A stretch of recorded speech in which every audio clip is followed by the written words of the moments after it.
So the women just finished their last window before the World Cup in Canada. And now we got to shift our attention to the U20s, who begin their qualification tournament. Tournament starts tomorrow. And the women will be playing games against El Salvador, Cuba, St. Vincent and the Grenadines, Martinique, and the U.S. Virgin Islands in order to qualify for the final round competitions in the Concacaf Under-20 Championships for women here in 2023.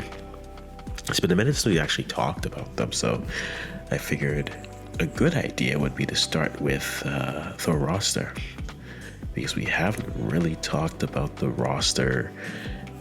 So let's just take a couple minutes, talk about it, what we see. There's a couple things that do stand out. One of them being primarily this little thing called the roster makeup. And it's a choice. And we'll definitely talk about it. So Sneetai gets this group, which is primarily a lot of the U17s moving up. We had a few U15s move up as well, and Annabelle Chukwu making her jump up to the U20s. But for the most part, it's the young U20s from the last cycle, the U17s, and then moving forward with that. So let's take a look at the roster here. So the roster is as follows. We have in goal Coralie Lallier, who, again, coming from that U17 program, currently slated to go to the University of Alabama, choosing that warmth. Noelle Henning, and then Faith Fenwick, both NDC players who are coming from Ontario. Those are your goalkeepers. I think Noelle Henning was also with the U15s, so nice to see her step up. We have in defense, so let's start with the center backs. Claire Logan, U17, Maya Archibald, U17. Zoe Marcassini, U17, came through. Both, so Claire and Maya coming from the Whitecaps, NDC. Zoe coming from Ontario. And then Sophie Murdoch, who's coming from the US. So the interesting new name to bring into the fold. Mountain View Los Altos Soccer Club, here the youth club there. The midfield, that is the most interesting thing. 3 midfielders that they've brought, which is interesting when you consider like the likes of Felicia Roy not being included, Anna Hauer not being included, Izzy Monk not being included. They went with a very light squad with Olivia Smith, who's at Penn State. You have Thea Moradidis, and again, who's at Providence College. I do apologize if I've butchered your name. I'm so sorry. So sorry, players. I'm sorry. And then Geneva Hernandez-Gray, Whitecaps. Only 3 midfielders, which begs the question, does just Sneetai believe they will be able to come through and roll through this? It's a question. And then forwards, you have Ella McBride, who's at Providence. Amanda Allen just going pro. Congrats to her again. Jamie Perrault coming from the Whitecaps. Rosa Malouf, who's about to reintroduce herself. Annabelle Chukwu, Kayla Briggs, Naya Rose, and then Florian Jourde. All Ontario's safe for Florian Jourde. So this squad coming in, it's very interesting. It's very forward heavy when you look at it, and it's not a bad thing. You kind of get an idea of what the coach wants to do in the middle, and it's an interesting choice, especially because you're playing 5 games, more than likely every other day, right?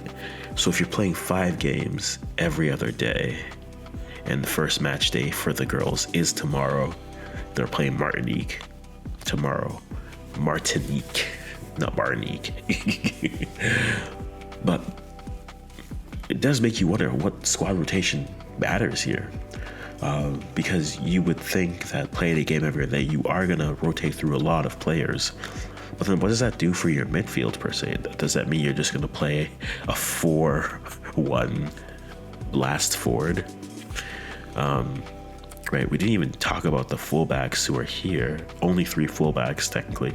Ella Ati, Renee Watson, and Judea Collin, who it's interesting. So, again, 3 fullbacks, 4 center backs. So, 4 in a back system does make sense in terms of options for what they could do. But then in the midfield, you're very much limited to that. Now, unless you're going to be playing a dropping midfielder to stop in the midfield, you only have 3 options. Now, the easy note is that, again, at youth levels, players are very much a little bit more versatile. Not that they aren't at the senior level, but you'll see a player playing out of position just to support. And in this tournament, maybe Sinitai is thinking, I can play a player like Renee Watson all over the pitch, so I could play her up top if I need to, if not. But you do have a lot of players who are more so just specific for what they do. Like Amanda Allen is a winger, though she can play a little bit of 9. She's profiling more as a winger. A player like Rosa Malouf, probably more of that out-and-out 9 striker, or a wing forward. Same thing with a player like Annabelle Chukwu. So there's some versatility, flexibility with those players, but it does leave you to really wonder what you can do. I'm not going to try to guess what lineup you'll go with because this is going to be heavily rotated throughout. So I'm more curious than anything because the 3 midfield thing is kind of racking with my brain. You have, again, the 2 young U20s, so Olivia Smith and Florian Jolt, who are here and coming through. And some newcomers you have Sophie Murdoch coming into the program. You have a player like Judea Collin making a team here. And I do wonder what this does. Is she going heavy on the attack before she reaches, say, the championship, if they're able to qualify for that? And then do we get a more balanced squad there? Because it would be good to see some players, as again with limited camps for the U17s and now the U20s. It does make you wonder what's the plan here. How are we gonna bring in? Are we just gonna bring in the midfielders when we're playing, but then now where's the cohesion with the team? You would assume they can do this. These girls are all talented, but with limited reps, you're taking away time for a little bit of cohesion and bring those players in. So it does make it a little bit difficult. It's good to see some new faces into the program, and congratulations to all the players who've made it. But it is a curious choice. The midfield's the easiest thing to point and say, what is the plan here? Because now in terms of a formation, are you just going a 4-4-2, which really turns into a 4-2-4? Are you going with a 4-5-1, which is really a 4-1-4-1?